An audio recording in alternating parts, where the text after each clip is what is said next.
राजनीतिक नेताओं ने एकजुट होकर 1975 में 21 महीने तक आपातकाल लगाने के लिए कांग्रेस की आलोचना की, जिसने लोकतंत्र संविधान से समझौता किया और देश को जेल में बदल दिया। 25 जून को आपातकाल लागू होने के 50 साल पूरे हो रहे हैं।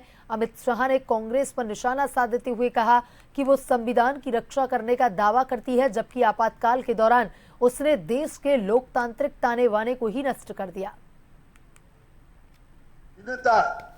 जो लोकतंत्र का लक्षण और सुंदरता मानी जाती थी, उस वक्त ये राजनीतिक मतभिन्नता को जेलों की अंधेरी काल कोठरी में बंद कर दिया गया और संविधान की आत्मा रौंदकर जनादेश से बनी सरकारों को रातों रात गिरा दिया गया। Emergency was a domestic situation. Foreign में इसका कुछ चर्चा नहीं होती। उसका फॉरेन में बहुत असर हुआ था, इसलिए कि चलते चलते हमने अपनी गाड़ी का रुख बदल दिया था। मगर इमरजेंसी के लिए ओपिनियन इंडिया में बहुत उसके खिलाफ थी। लीडरशिप ने भी माना, सोनिया गांधी जी ने भी माना, इंदिरा गांधी जी ने भी माना। 2 साल बाद उन्होंने इलेक्शन करवा लिया, हार गई इलेक्शन। उनको अंदाज हुआ कि गलत किया है।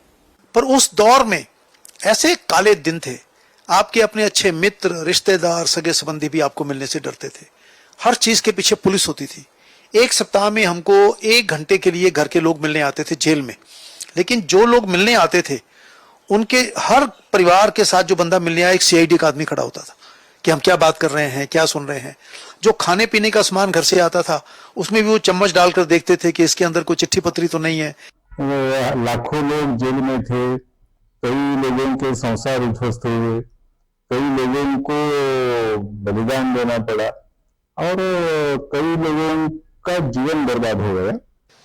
अब वो हिटलर शाही, तानाशाही के साथ उसके नाम पर सत्ता में लोकनायक जयप्रकाश नारायण के शिष्य बन के, भ्रष्टाचारियों के नायक बन करके आज कांग्रेसी के गोद में बैठ गए।